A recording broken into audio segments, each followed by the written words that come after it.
What's up, everybody? Troy Cartwright here. Welcome back to another episode of 10-Year Town. Before we get started, do us a favor. Go to 10yeartown.com and join our community. It just means you put in your email address, but it helps us out a ton and helps us reach you in the future if we do some live events, stuff like that. Anyway, love you. Thanks. Today's guest is photographer Matthew Paskert. Matt has been on the road with a bunch of artists that you know, like 1,000 Horses, Jake Owen, and is currently the photographer for Morgan Wallen, so you have definitely seen some of his work. In this episode, we discuss how one becomes a photographer on the road, some ins and outs on his side of the business, and I think what you're also going to find is a lot of parallels between what he does and what songwriters do, what artists do, and that with anything in this music business, it is all about the journey. So without further ado, here he is, Matthew Paskert. I was reading today, did you know that we don't have the real banana? No. Are you aware of this?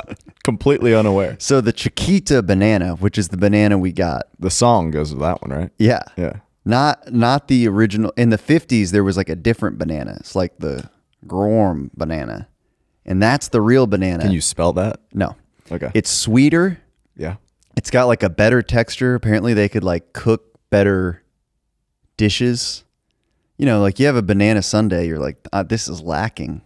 I bet it's because the banana sucks. So what if we had like banana pudding with like real bananas? That's what I'm saying. Yeah. But they, like, the ship has sailed. They still have them, but not very many. The ship has sailed, but it had bananas on it and didn't come here. It's elsewhere. Yeah. I don't know. It's like my new goal in life to, did I talk to you about this yesterday? I know about this, but I don't know if you told me. Okay. I was talking to How does somebody everyone know about this but me? You're going to go home Yeah. and you're going to do some reading. Where can I get real banana? You're going to get learned about real bananas. All right. Anyway, thanks for being here, dude. Dude, thanks for having me. How are you? I'm good. I always start this thing off with the same question. How long you been in town? 8 years. 8 years? Yeah. Me too, dude. 2016, baby. Nice. I think I moved like it was the beginning of June that So I moved you're like here. celebrating an anniversary. Yeah, but I don't know when it is. I was So- August. Okay. Ish. I need to like pick a day and just, do it. Plant your flag. Yeah, but I never have. So, where are you from originally? Tampa, Florida. Tampa. Yeah. Nice. What would you describe your current job title, job vocation as, for those that don't know? A lot of things. Most people know me as Morgan Wallen's photographer. Okay. I've kind of done a lot of touring photography and stuff. Yeah.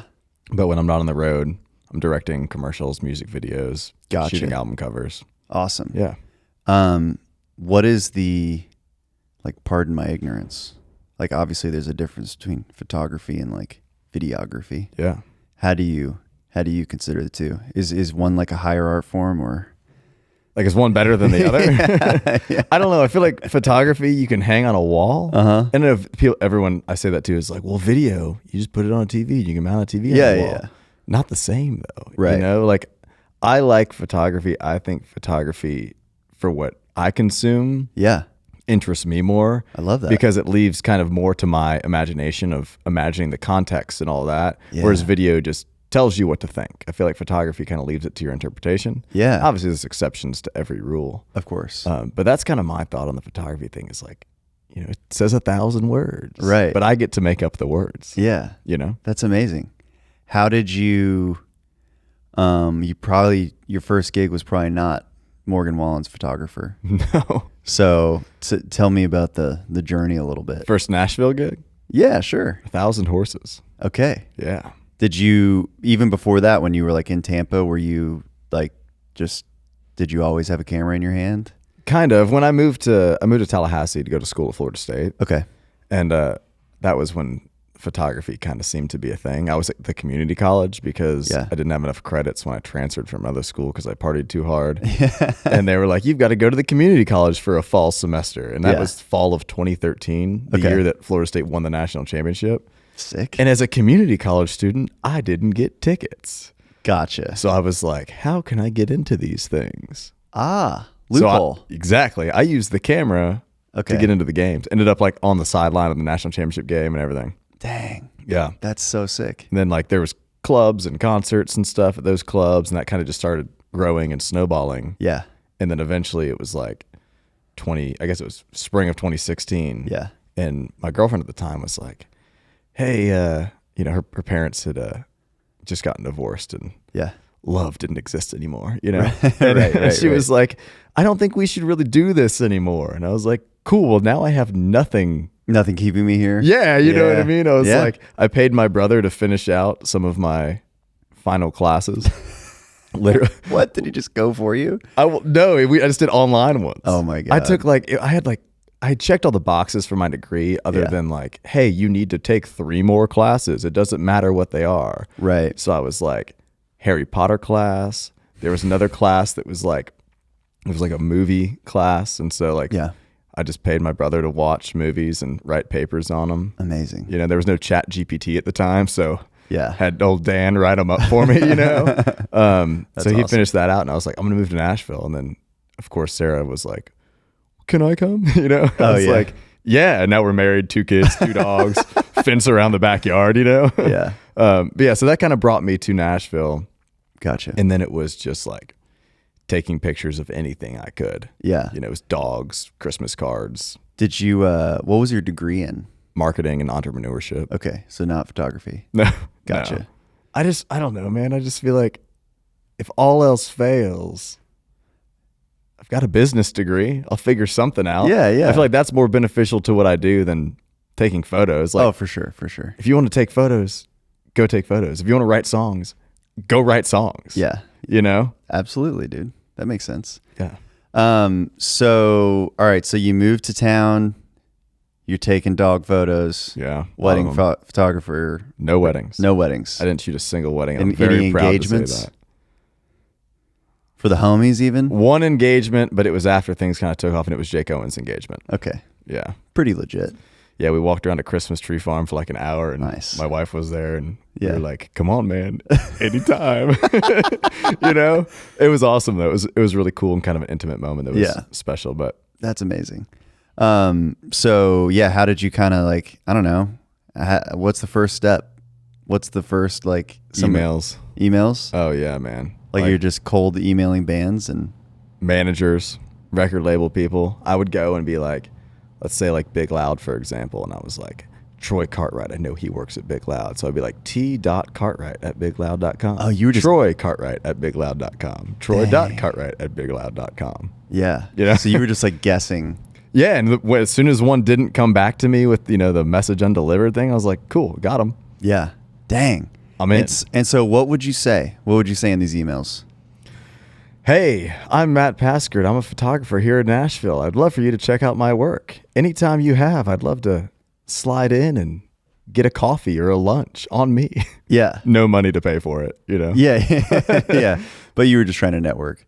Dude, I mean, anything to meet people. I feel like that's one thing that I learned and still believe to this day. I still send cold emails all the time just because it's like everyone that you meet can be your ticket to anything. You have no idea who anybody is at any time. Like even meeting people, you're at Red Door, you're wherever. And it's like, even though it's not totally the same vibes anymore, like you go to these places and you don't want to be a douchebag to anybody because like you have no idea who they are. Yeah. It could be your future wife or it could be your future boss or business partner, Right. Yeah, that makes sense. So I just try to be nice to everybody and try to reach out to as many people as possible and try and change the wording of the emails in between. But you send a certain amount that just says, hey, I want to get coffee. Yeah. And it's hard to like make them super unique. Right. But I tried. Right. Again, no AI to, hey, give me 14 variations of this message. Yeah. And so you said your first like band that you did was 1,000 Horses. Yeah. That's my first like tour. Yeah. Okay. Gotcha. Yeah. Was that a cold email or how did you? Cold email. And then what'd you do? Did you go to coffee and then they were like, come on tour? Well, it was a guy named Charles who worked at McGee at the time. Okay. And he responded to my email and was like, hey, that sounds great. Come into the office for lunch today. Yeah. Never got lunch. Gotcha. Went in, I was like, sweet, this is going to help out my monthly finances. It's save me $12. It's going to be great. So I went into the office and met with Charles and we started talking and he was like, hey man, do you do video? Because at the time all I'd done is photography. Yeah. He's like, hey man, do you do video too for like recaps or whatever? And I was like, yeah, totally. He's like, well, what are some examples? And I was like, well, here's this video I made for my dog for a GoFundMe because his intestines fell out and I needed $10,000, And he was like, you're hired. Get on the bus tonight at midnight at soundcheck. And I was like, wow. Okay. Went to Best Buy. I bought a better camera because I needed it. Yeah. And jumped on the bus that night. Dang. No one knew I was going to be there except for Charles. Yeah. And he wasn't there. So that was kind of an interesting thing. Hey, there's some guy named Ronnie who's a tour manager at the time. And I was like, is there a guy named Ronnie here? I'm supposed to be here. I'm the kid that takes pictures. Like it was my almost famous moment. Like, I was ready, Yeah. And eventually, them and I became good friends over, spending a certain amount of time with people on a bus and kind of lock in. But yeah, that was my first, like someone responded to my email moment. Dang. I mean, that's pretty quick. You get on the bus that night. Yeah, well, it was 8 months of emails. Yeah. Okay. I moved in August. That was April of 17. So once I got a response, it was quick. Yeah, that's awesome. And so were you out with them like long term or is it like a weekend? And like, how does that? It was like a couple weekends as like a trial run. Yeah. And then they didn't hit me up. It was like crickets for like a month. Yeah. I was like, all right, well, at least I made $280 over those 6 shows or whatever. I mean, it's literally $50 a day. Yeah. And then they hit me up and they're like, we want you to be out with us as much as you're willing to be out with us. Dang. And so I was out until like October, November of that year. So 4 or 5 months. And you're doing photos, videos, like everything? Photos, videos. I eventually had negotiated the assistant tour manager position about 2 months in. Gotcha. Which all that really meant was I made an extra $50. So now I'm up to $100 a show. Yeah. No paid travel days, of course. Yeah. And it basically just meant that I did all of the things that the other people didn't want to do. Yeah. So like if Michael Hobby, the singer, he needed tea on stage. We're in Indianapolis and his voice was shot. Like I was on the bus in the middle of the show, supposed to be taking pictures. I'm on the bus making throat coat, Yeah. It's like, all right, dang, that's $50 for making throat coat. I'll take it. Yeah. But yeah. So kind of did that. And then eventually just kept sending emails throughout that process and got on with Low Cash for a little bit. Gotcha. And then pretty quickly after that, jumped onto the Jon Pardi gig. Okay. Which was awesome. And that was, 15 emails of, we're not in the market. I was like, hey. Following up. Yeah, literally, Gonna do a little touch and base here. Exactly. I'm going to circle back with you. Yeah. And he had just won New Artist of the Year at the CMAs or something, fall of 17. Gotcha. And I was like, hey, Melanie, congrats on the award. I'm still here. Yeah. Yeah. And she was like, well, that's perfect. We actually need somebody for the next 2 weekends. And I was like, sweet. And I called Low Cash's manager. His name was Ross Schilling. And I was like, hey, man, I'm going to go do this now. And I went and did that. And yeah, that was cool. Did Jon for about 6 months, which was awesome. And then the Jake Owen thing came around. Amazing, dude. Yeah. What are your tips? Like, I'm sure you learn a lot about being out on the road. Like, what are your tips for your fellow photographers and videographers about like being a good hang or whatever? Don't take up a lot of space. Okay. Like as photographers, you go in and I'm like, I've got a backpack, I've got a Pelican, I've got a tripod. You have all this stuff that you need. And especially at like smaller levels, like at that point, it was like, there's no green rooms or anything. And if they are, they're the size of this table and there's 14 people showering in there, So it was like trying not to take up a ton of space was like kind of something that I figured out pretty quickly because you go, oh, I'm going to set up my laptop and my hard drives. Right. And then you're taking the one table in the front lounge. Yeah. Like if you're new to the camp, you don't take that table. Right. You know, it's like not your table. It's not your table. Like you got to earn that table. Yeah. But I didn't have a bunk for the first few months because it was 1,000 Horses was the guys. They had a couple of band guys on top of the 4. Yeah. Plus crew. They had 3 background singers. So like I slept in the back lounge. Dang. And I remember that like my first night, Sean Crane, who was their guitar tech, he's guitar teching for Kip Moore now. Yeah. He came back there in the middle of the night to, get something out of his backpack, and I'm sleeping and, walking to the back lounge. My feet are this way, my head's this way. He wakes me up. He's like, dude, you got to turn around.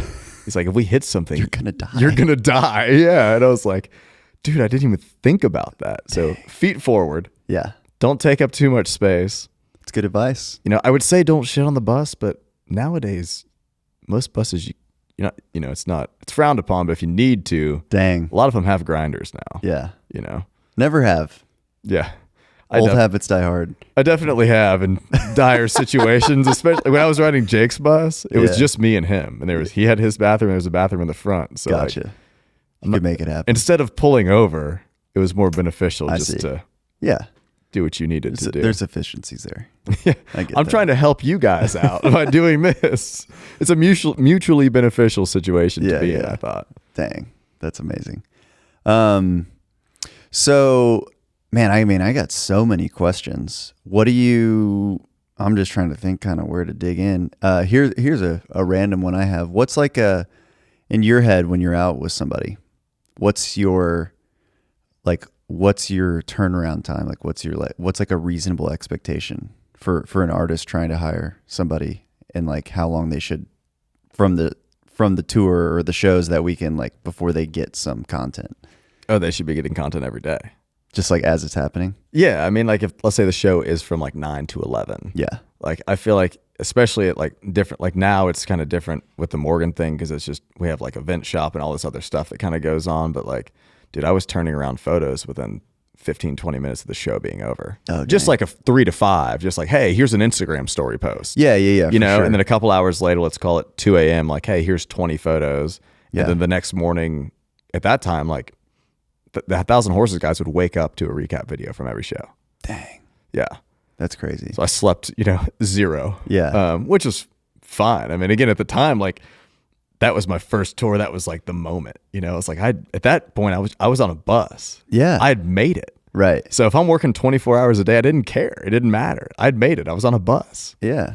That's amazing. And then now it's like, I have 2 kids and my son likes to FaceTime me at 7:00 when he wakes up and all that. So it's a little bit different now. We try to turn stuff in like, first thing the next morning photo wise now, but gotcha. But yeah, back then it was much quicker. Dang. I feel like. And even like today, dude, like engagement and the algorithm and all that, like it doesn't, the time you post isn't quite as, like, it's not as important to go, this show was 30 minutes ago, here's the photos. Because a lot of time people are drunk at the show, they've passed out, they want to see them when they wake up. Yeah. Not in the Uber ride home necessarily. Yeah, that makes sense. But yeah.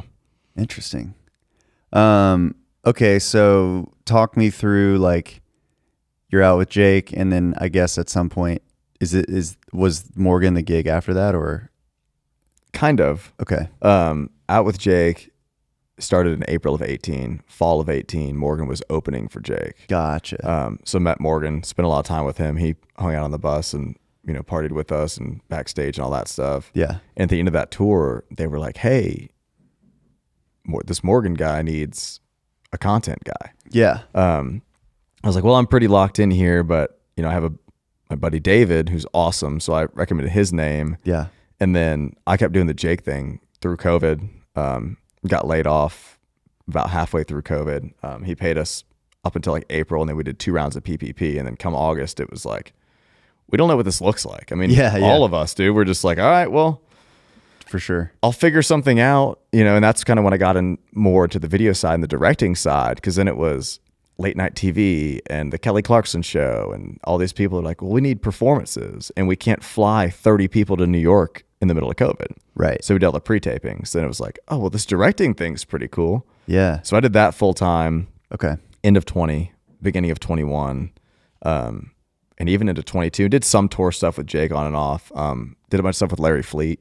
Yeah. On and off. He's like kind of my like creative baby. I feel like I've kind of Yeah. helped do all of his content from day one, which is kind of really fulfilling and cool with him. Yeah, that's amazing. And then come 2023, David Larry, who I recommended for Morgan in 18, calls and it's like, hey, do you know anyone that'd be interested in being just a stills photographer on this Morgan tour? Yeah. I was like, me? You know, like, Yeah. I do. He's me. And I would love to like, at that, you know, I just had a kid in 21. So like, I was like, all right, cool. Well, this is awesome because I'd love to like have a more consistent thing coming in and not have to worry about like just hustling for every dime. You know, the freelance thing kind of will weigh on you a little bit. Yeah. So it was cool to have a more consistent thing there for a little bit. And then that rolled into this year too, which has just been, I mean, it's been crazy. Yeah, dude.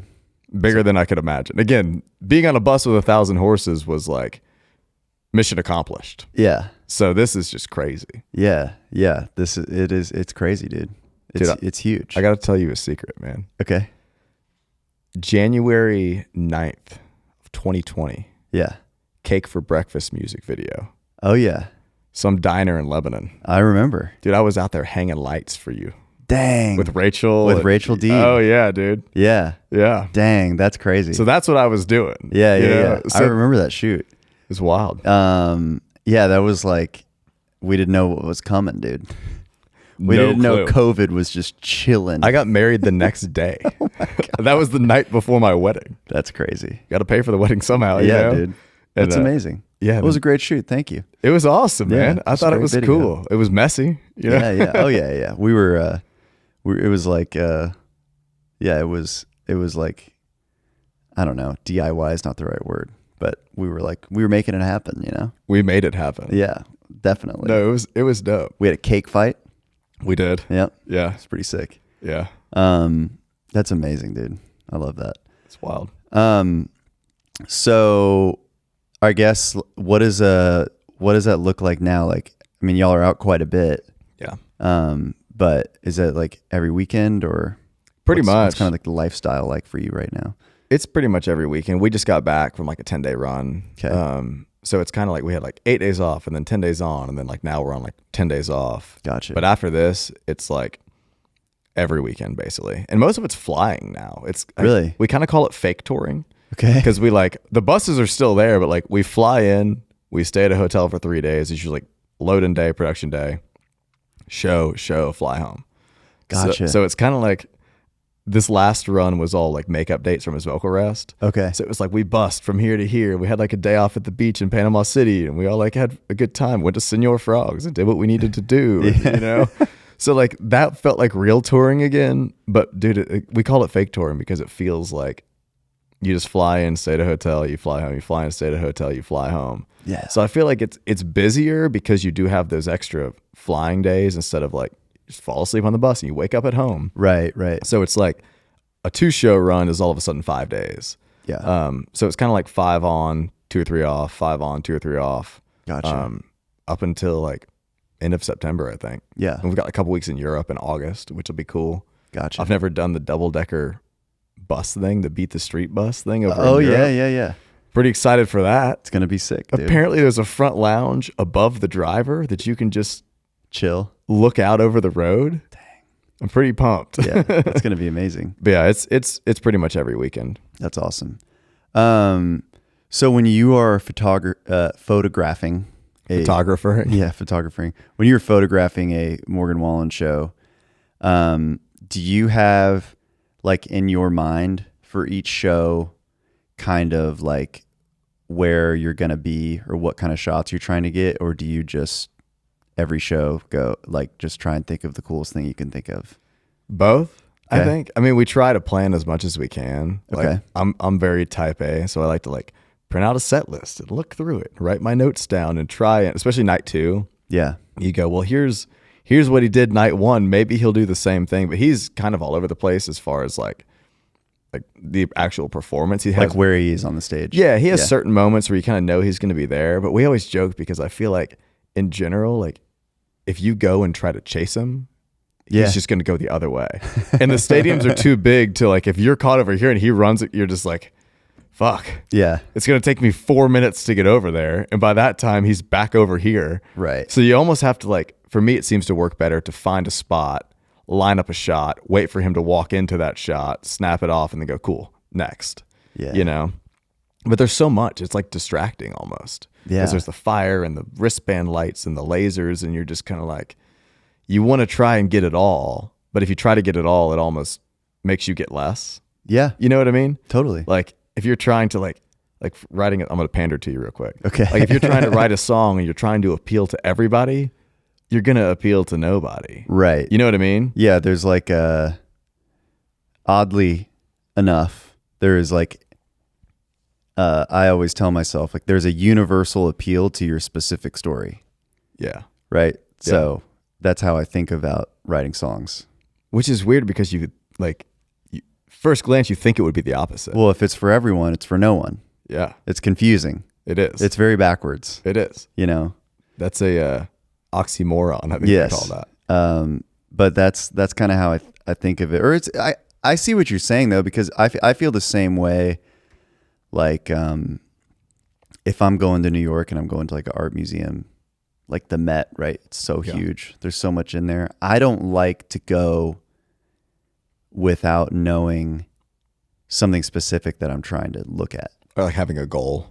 Yeah, because otherwise you're just like, oh, cool, here's a vase that's 6,000 years old. Like, Yeah. and here's another one. This one's 6,500 years old. And if that was my goal that day and I was like studying up on vases, Yeah. I bet I'd find something interesting about it. But I don't like the just blindly walking through, like trying to find something interesting. I'd rather be like, okay, I kind of want to, I don't know. I'm curious about this thing, so I'm going to read up on it a little bit, and then I'm going to go stare at it for a while and see what kind of juice I can squeeze from that lemon. Knowing the story, I feel like is big. Even like with photography. Yeah. You know, like that is a goal that I try to set every night is like, how can this picture only be taken tonight? Yeah. You know, like when he was in Nashville. What's an example of that? Dude, I've got one on the top of my head. Let's go. Like we were in Nashville and at Nissan Stadium, if you're on the east stands, the skyline is the opposite. Right. So I was like, I need to go up there to get the skyline of Nashville in the background of this photo. That way, you know where it is and what it is. Right. That's the context. Yeah, exactly. And it's like, here's the story, you know, and when city council like denied him the thing, like Yeah. that was the photo that like he posted there. And it's like, look at these 50 plus whatever thousand people here in front of Nashville.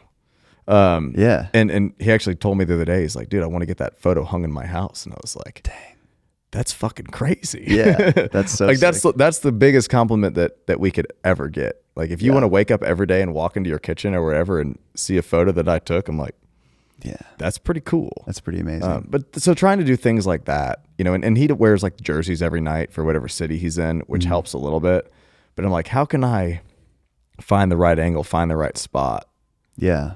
to kind of tell that story more than it just being a 6,500-year-old vase? Yeah. You know? Like if no one tells you otherwise, you're like, what's this piece of shit? Right. You know, like, well, you know, Michelangelo and blah, blah, blah, whatever. And you're like, oh, well, that's pretty sweet, you know? Yeah. No, I love that. I love the like that's an art form unto itself, right? Trying to get a story in a little photo. Like your photo is the medium. Yeah. And you're making art, right? You're trying to figure out what the story is. And especially when it's, you know, people are seeing it this big on Instagram or whatever. Yeah. You're like, how is this different than last night?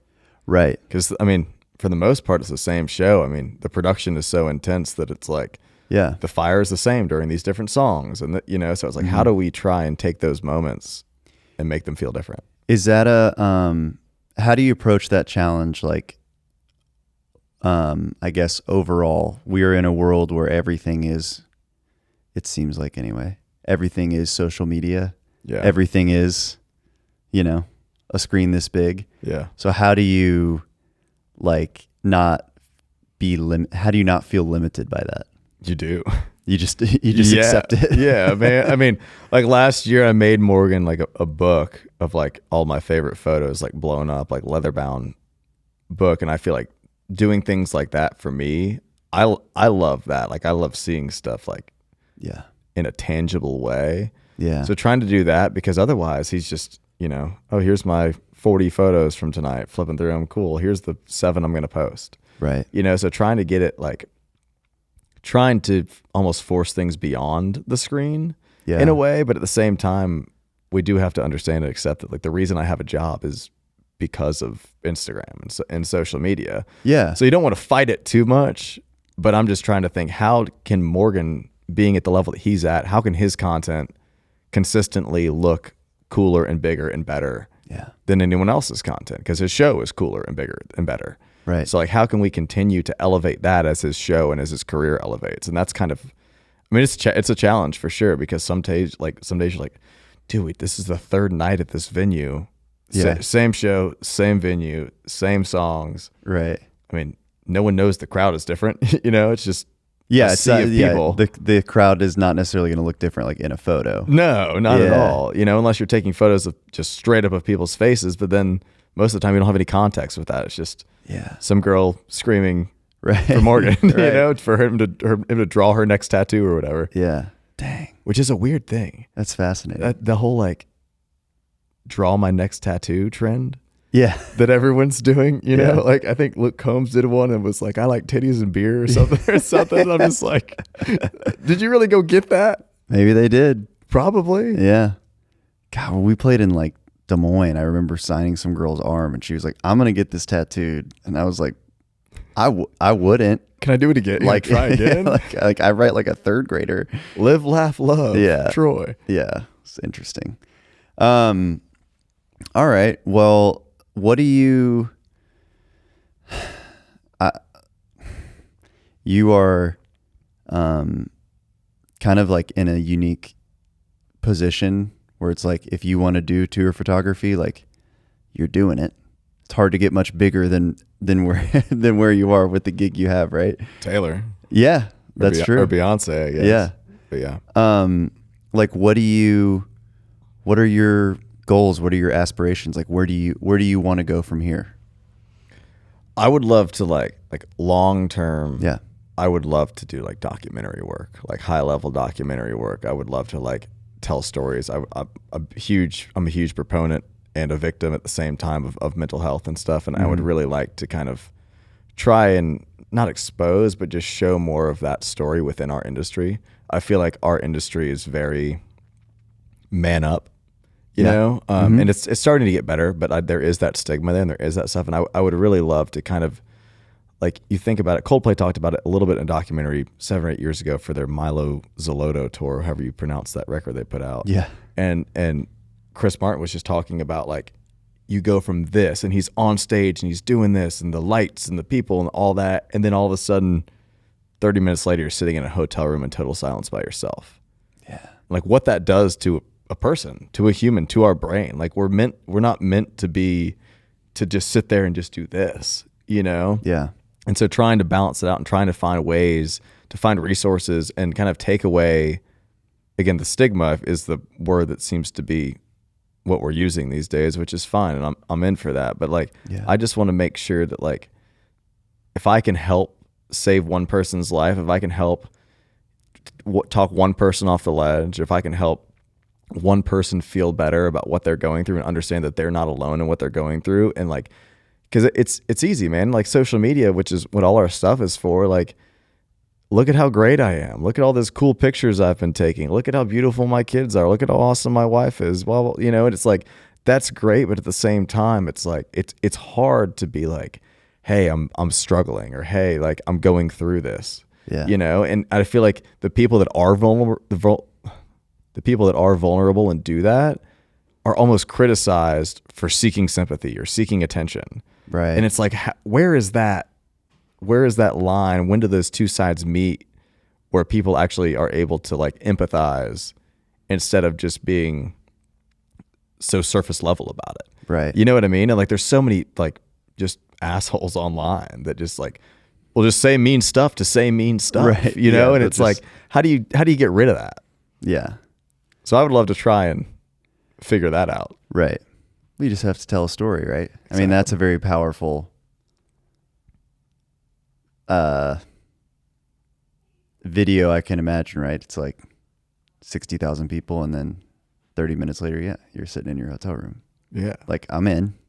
Whatever that is. Yeah. I'd like to unpack that a little bit more, you know? Same. Yeah. Like, But no one gets to experience that. And I feel like that's a real thing that people go through. I mean, even look at Hardy last year. You know, all of the trauma that he had from the accident and all that stuff, and like everything that he was going through. And you're like, man, like, why isn't it almost feels weird to sit there and be open about struggling in life when life is fucking hard, right, for anybody. If you're at the top or the bottom, like, life is difficult, you know? Yeah.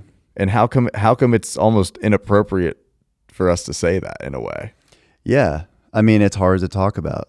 Yeah. You sense, you know, I feel like anytime I'm open about anything, Yeah. you know, whether it be mental health or the way that songwriters get paid, Yeah. or something like that. Like, sometimes I feel that if I'm passionate about it and I talk about it, I can sort of feel people like, oh, this is like an emotional thing, so I'm gonna like check out. Yeah. You know, People say they want real, but they don't.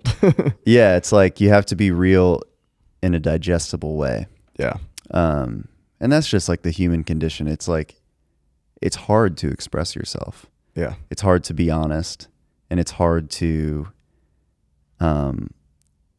tell a story in a way that lets people in on what the feeling is. Yeah. But also, like, you know, it's like you can't be too much.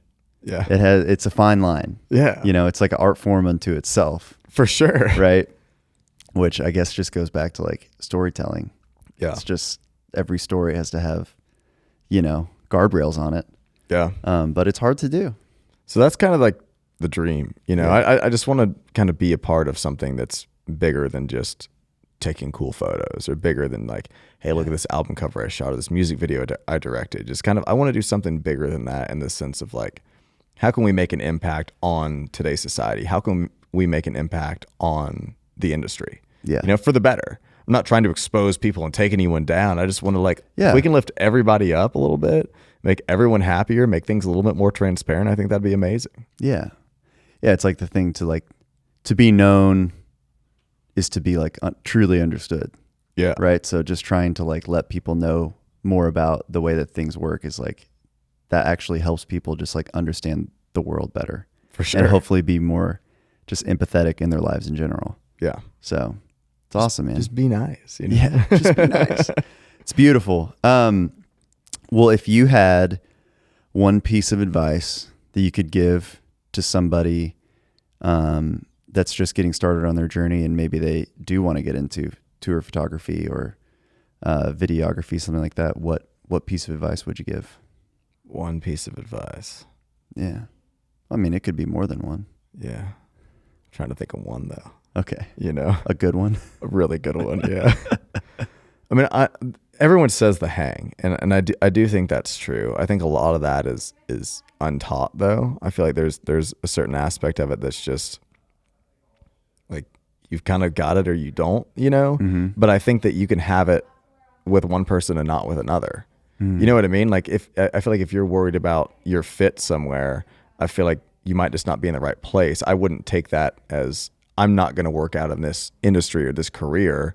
You might not be with the right people. And that's the same with friend groups or relationships or anything. Like, I feel like if you can find your unit, you know, find your group and find your kind of core circle, Yeah. and grow with them and collaborate with them, like even people that do the same thing as you. I feel like not many people are willing to reach out to people that do the same thing as them, because everyone sees it as competition. Yeah. And I'm like, you can learn from each other. Like, I learned from people that are shooting for artists that are playing in clubs. And I've learned when I was shooting clubs from people that were shooting artists in stadiums. Right. You know, like John Shearer shoots for Taylor Swift and Getty and all that stuff. And like, I'm always blowing him up with questions and stuff because I'm trying to learn. Yeah. You know, and I feel like if you can keep an open mind and not to get discouraged by the no's or by one thing not working out, and try and learn from every experience or every relationship or every gig, I think that's probably the most important thing, is just to like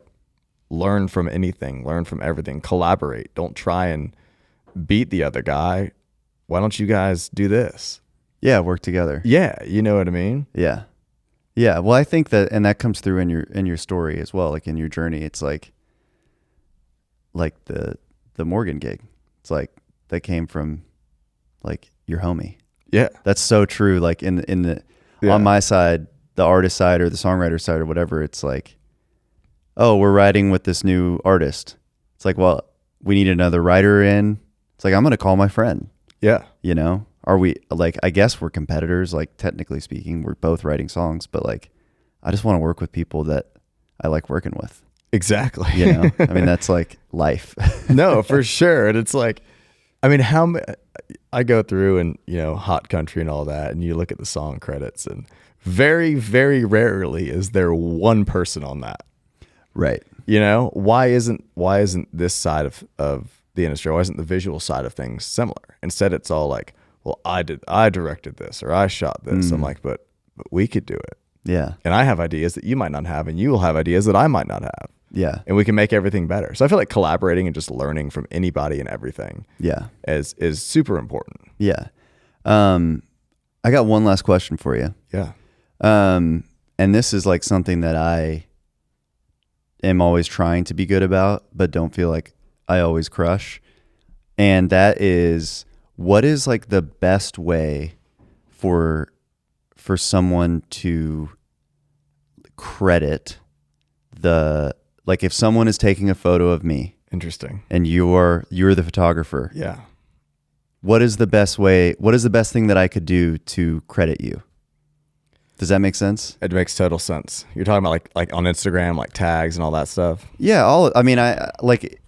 I feel like I got album artwork, you know, if there's not like an easy attributable way other than through the Instagram post to be like, this person took this photo. Right. Yeah. So like what makes you happy when someone does something?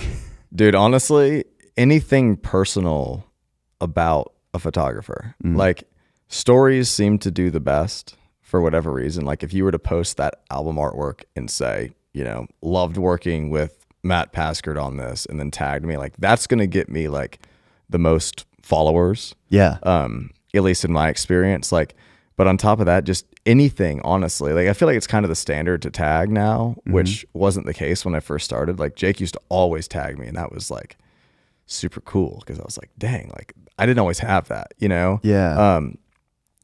Any kind of personal post like that where you actually say something about the photographer is always going to do better, because the audience is going to learn more than just, that's a guy with a camera. Yeah. You know, because showing personality, like facts tell, stories sell. The fact is this guy took this photo. The story is I love working with this guy, or whatever it is. Yeah. You know, I do think it's interesting that on Spotify and Apple Music and all of that, like Tidal's the best about it because they list the musicians and everybody too. But like, it'd be cool if on album credits it had all of that.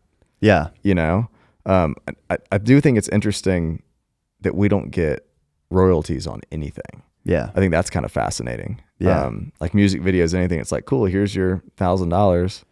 Yeah. You know, thanks. Yeah. Thanks for a day of your life. And you're like, cool, man. Yeah. I'll start writing songs. And yeah, I've pondered that myself a lot of times. It's like,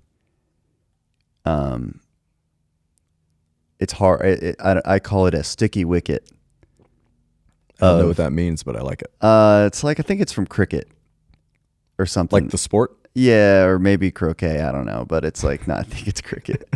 It's just like something that is hard to solve. Yeah. It's hard to find like a great answer because, right, you're paying for a music video because it's like its payoff monetarily is undetermined. Most music videos, like, you know, not if you're Morgan Wallen, but if you're a smaller artist, like those things aren't making money. It's like, even Morgan stuff isn't making a ton of, you know? Yeah. But like, I think an interesting thing on our side is for every music video that's made, Mm-hmm. 10 or 15 directors submitted a full creative deck. Yeah. And there's no publishing deals for directors. There's none of that. It's just like, you know, I've had multiple like treatments that I've sent in that other directors have executed. Interesting. And I'm like, oh, that's cool. What do you think what would a solution look like for that? Dude, in your mind? If an artist came to me and said, "Hey, I'll pay you $50 to write a creative treatment," I would be over the moon. Okay. I mean, any amount of acknowledgement that I'm going to give you half a day of my life to do this or whatever, you know? Yeah. Like, I mean, every Spotify Wrapped at the end of the year, it's always like, you know, it's like, oh, look at all these songs. I'm like, those are the songs that I wrote treatments for, because it was just like over and over and over, you know? Like my algorithm's fucked. Yeah.